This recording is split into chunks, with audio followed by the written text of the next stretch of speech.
What it do, flight crew? FTC. Flight team, stand up! April is here. Flight the Simp has a beard. April Fools, if you thought I was using the quote for the month. We have 15 facts about the NBA that may just blow your mind.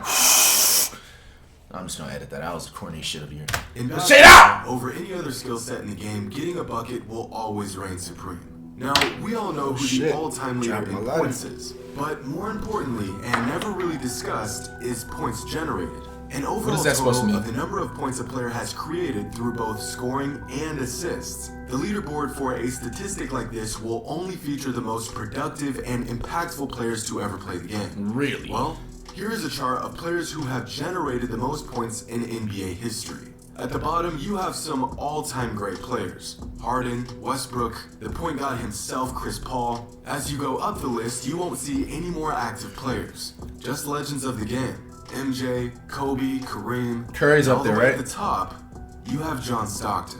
Which really? should hardly come as a surprise, since Stockton scored nearly 20,000 points in his career and has by far the most assists in league history. Wait, we're missing just one player. No, Curry. There he is. With 56,682 points How much did he pay you to do this, bro? Far in his career, LeBron James already has by far the most points generated of any player in NBA history. Where's Curry at, bro? He's still got plenty of basketball ahead of him. I'm not even trying to troll, but bro, come on. Today, I've got some NBA facts that may just blow your mind. We've done quite a few of these in the past, maybe 4 or 5. I don't really know. I've done a lot of these videos and I'm losing track at this point. But with that subpar intro out of the way, let's get into this. This past week, the Oklahoma City Thunder had a starting five with an average age of just 20 years and 219 days old. The very next day, the Oklahoma Sooners, a college team in the same state as the Thunder, had a starting five of 21 years and 313 days old. Sounds impossible, but it's true, and it's blowing my mind. On a similarly odd note, last season on February 6, 2020, the Rockets played the Lakers in LA and had a starting five with an average height of 6 feet 4.5 inches. Word. On that same exact night, at the same exact time, in the same city, the high school basketball team Mater Dei had a starting five with an average height of 6 foot 7 inches, 2.5 inches taller than the average height of the Rockets starters. What's even more strange is that the average height for a player on Mater Dei's entire roster was still taller than the average player on the Houston Rockets' entire roster. And once again, my mind is about to explode trying to process this information. Russell Westbrook has redefined the triple-double, a stat line that was once a rarity but has now become a common occurrence. Oh, Simmons' event got broke? This week, Russell Westbrook broke the all-time Washington Wizards franchise record for triple-doubles. I thought he was about to say assists. So you just ratted that the other day. Possibly the quickest a player has ever broken a franchise record. In these 38 games, Westbrook racked up 16 triple-doubles, which means in 38 games, Westbrook notched more triple-doubles than all of these players had in their entire career. Has your mind been blown yet? Let's move on. Shaun Livingston, a former point guard in the NBA for the I hate what happens to him with the knee shit. in 959 games and took 5,072 shots in his 14 seasons in the NBA, and only made 15 three-pointers in his entire career. 15. I can make more than that in the damn 2 games. Was a longtime teammate of Stephen Curry, who in 2017 hit a combined 23 pointers in back-to-back games, which means that Shaun Livingston made less threes in his entire 14-year career than Steph made in a 40-minute span. Sheesh. When Wilt Chamberlain was playing in the NBA, the league did not keep track of blocked shots. It wasn't until the season after Wilt retired when the NBA finally began to officially record the stats. But through some extensive research a few years ago, Reddit users were able to collect data from 112 games where Wilt's block shots were recorded. Now, these games only represent about 9% of his career. But with this sample size of games, it was discovered that Wilt averaged about 8.8 blocks per game for his entire career. And since Wilt Chamberlain played 1,205 games throughout his career, we can make a rough estimate of just how many shots Wilt blocked. A total so staggering that no player since Wilt has even come remotely close.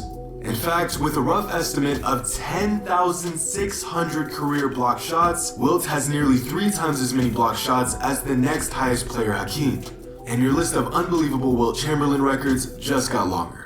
Oddly enough, possibly the most impressive defensive player in league history was Wilt's longtime rival, Bill Russell. But when you think of the best defensive player to ever lace up, most think of Scottie Pippen, Kawhi, maybe Ben Wallace, and Ben Wallace, yeah. But the answer to this question is not nearly as subjective as you may think. The answer is Bill Russell. And it's not even close. I mean, it makes sense. In fact, Russell has the NBA record for most defensive win shares in a season. What does that mean? And he also has the second most defensive win shares in a single season. And the third, and fourth, and fifth, sixth, 9th, 11th, and 13th. Damn, he's shitting on everybody. Rings, but his individual greatness has been underappreciated over the years. For perspective, in Wilt Chamberlain's illustrious career, he was the best scorer for 7 seasons. In Bill Russell's career, he was the best defensive player in the league for 11 seasons. In other words, Bill Russell was better at defense than Wilt Chamberlain was at scoring. Just let that sink in. Every NBA fan knows the long and successful history of both the Los Angeles Lakers and the Boston Celtics. These 2 organizations winning nearly half of all NBA championships since the NBA was created. But what most people don't know is that only 2 of the 17 top final scorers of all time did not play for the Lakers or Celtics. You may have heard of these 2 players, Michael Jordan and Stephen Curry. At this point, most fans know Steve Kerr as the coach of the Golden State Warriors. Other fans may know him as the sharpshooter from the Bulls' 3 championships in the 90s. But not many people know that Steve went to 5 finals and won all 5. 5 for 5 on the biggest stage. Hey, and he got the rings right back with the Warriors. Scored 96 points. That's a ring Can't ever take away a champion. 19 points scored in the finals. For comparison, Michael Jordan won a ring for every 196 points he scored in the finals. Kobe won a ring for every 187 points he scored in the finals. And LeBron has won a ring for every 390 points he scored in the finals. Steve Kerr, GOAT status confirmed. Lately, the NBA has seen some all-time great games, and oftentimes these games occur on the same night, making for all-time historical days of NBA action. But quite possibly the most incredible regular season night in NBA history occurred on December 8th, 1961, when a 27-year-old Elgin Baylor put up an almost incomprehensible stat line against the Philadelphia Warriors. 63 points, 31 rebounds, and 7 assists. To this day, one of the greatest performances in NBA history. Bro, let's be fucking real, bro. If I was alive playing at this time, I'm averaging 45, 7, and 10 every night, bro. Look at these people's player builds, bro. Come on, fam. Come on, bro. Bro, I'm dropping 40 plus points every fucking day, bro. Come on, man. One of the greatest performances in Look how he dribbles history. like, and the Lakers bro. needed every ounce of production they got out of Baylor. I would have dominated this time. Warriors because Wilt Chamberlain. And you know what's funny too? Like, I like these style type of rims. Like, I don't know if they make them like that no more. In NBA history. And the but I like these style rims. I'm just trying to show it. Out of Baylor that night to narrowly edge out the Warrior. Bro, like, I would literally average, bro, like 45, bro. But I like these rims, though, ironically. I seen them, like, one time. Because I remember if it was in middle school dropped 78 and 43 on the same exact night. Who? My bad, talking about me. And the Lakers needed every ounce of production they got. That was Elgin Baylor, though? To narrowly edge out the Warriors. Because Wilt Chamberlain dropped 78 and 43 on the same exact night. 78 points, 78 points, and 43 fucking rebounds, in a single game, these 2 legends combined for 141 points and 74 rebounds. Sheesh. And if there's anything I'm absolutely certain of, it's that there will never be another NBA game quite like this one. Now, some NBA fans may know Wilt versus Elgin, that was legendary. Which is basically a number that represents how many MVP votes a player received over his career in relation to winning the award each season. For example, if a player didn't receive any MVP votes in a season, he would get 0 MVP shares that season. If a player wins the award and receives 80% of the first place votes, he would get 0.8 MVP shares. Now, this stats is interesting because, as I just laid out, you don't even need a full MVP share to actually win the MVP. For example, Derrick Rose has 0.98 MVP shares, but has an MVP award in his trophy case. On the other end of the spectrum, you have guys who have piled up multiple top 5 MVP finishes but have never won the award. Like Chris Paul, who has 1.66 MVP shares but has no MVP to show for it. Shaq and Kobe both have more than 4 MVP shares for their entire career but have just 1 regular season MVP each. But what's really interesting is that Kareem Abdul-Jabbar has the most regular season MVPs in league history with 6, despite having far less MVP shares than both LeBron and Michael Jordan. Basically, every time Kareem could have won the award, he did. Whereas players like Michael, Kobe, LeBron, and Shaq possibly got robbed of at least 1 regular season MVP award. On another note, here's a graph of the top active NBA players when it comes to MVP shares. And here's LeBron. Oh, wait, sorry. Here's LeBron. LeBron! He scored 40 points or Wake the fuck up. more in the finals 10 times. Y'all lucky, bro.